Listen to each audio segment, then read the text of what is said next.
Hai, assalamualaikum semuanya, balik lagi di channel Dapur Ayah Raja. Ide jualan kali ini seperti biasa kita akan buat yang ekonomis, tapi soal rasa sudah pasti enak karena berbahan dasar daging ayam. Penasaran?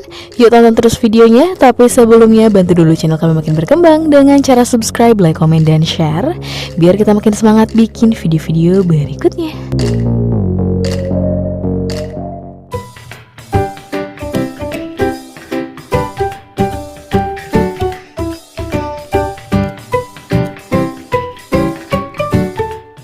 Nah, di sini kita sudah siapkan bahan utamanya. Kita pakai 200 gram daging ayam tanpa tulang. Kita pilih dicincang supaya tekstur daging ayamnya masih terasa ya.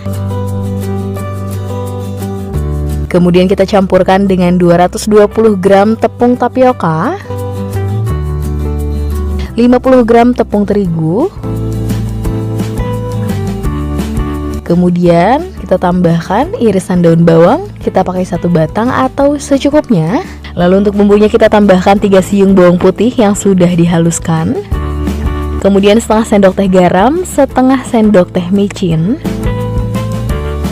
setengah sendok teh lada bubuk, dan setengah saset masako sapi, atau teman-teman boleh juga menggunakan ayam atau boleh juga menggunakan merek lain. Kemudian parutan wortel diparut menggunakan parutan keju, jadi hasilnya tipis-tipis lembut seperti ini. Dan ini opsional ya, kalau nggak mau pakai boleh di skip. Kita masukkan semuanya supaya lebih berwarna. Dan terakhir 1 butir telur, dan yang dipakai hanya bagian putihnya.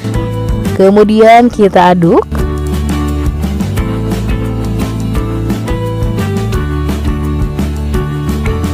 Nah, selanjutnya tambahkan 100 ml air es. Jadi ini yang dipakai benar-benar dingin dari lemari es. Kemudian tinggal diaduk kembali sampai semuanya benar-benar tercampur rata.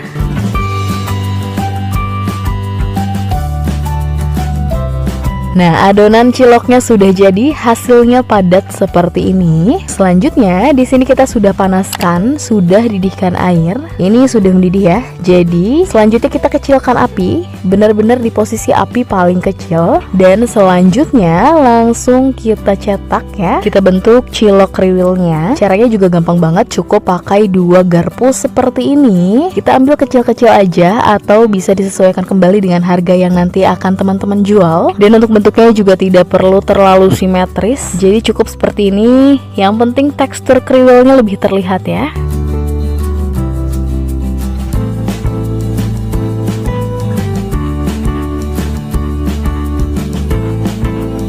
Nah, sambil mencetak cilok, di sebelahnya kita sudah siapkan juga kukusan. Kita sudah panaskan kukusan. Jadi kalau ciloknya sudah ngeset, langsung diangkat saja. Kita langsung pindahkan ke dalam kukusan. Direbus tadi sekitar 5 menitan. Kemudian tinggal dikukus kembali sekitar kurang lebih 10 menit. Alas kukusannya sudah kita olesi dengan minyak supaya nanti saat diangkat lebih mudah ya, tidak lengket, tidak menempel. Dan untuk air rebusannya juga tadi kita tambahkan juga minyak. Jadi biar lebih gampang diangkat ya. Kemudian ditutup, dikukus sekitar 10 menit. Nah, hasil ciloknya seperti ini. Dan sebenarnya bisa saja kalau teman-teman mau langsung mengukusnya ya, jadi dicetak langsung disimpan di kukusan. Ini juga masih aman banget karena dari tekstur adonannya kan ini cukup padat ya. Tinggal teman-teman sesuaikan saja. Dan ini dia cilok ayam kriwilnya sudah jadi, sudah siap untuk kita jual. Kemudian kita sudah siapkan juga saus racikan. Ini bikinnya gampang banget, rasanya enak banget. Kalau teman-teman penasaran cara buatnya, langsung saja cek linknya. Link resepnya di description box, kita sudah simpan di sana. Kemudian tinggal dikemas. Untuk harga jualnya, teman-teman bisa mulai menjualnya dengan harga 500-an saja per piece-nya, atau dijual 1000 pun ini masih bisa banget. Untungnya pasti lebih besar lagi. Untuk dijual 500 pun ini masih ada untung ya teman-teman, apalagi kalau dijual 1000-an. Tinggal disesuaikan kembali. Kemudian kita tambahkan sausnya. Boleh langsung dituangkan di atasnya seperti ini, atau bisa juga teman-teman masukkan ke dalam plastik es lilin, dikemas terlebih dahulu ya. Dan ini dia hasilnya. Soal rasanya dijamin enak banget ya. Setidaknya teman-teman bisa coba untuk camilan di rumah. Oke, sekian video dari kita, semoga bermanfaat dan selamat mencoba.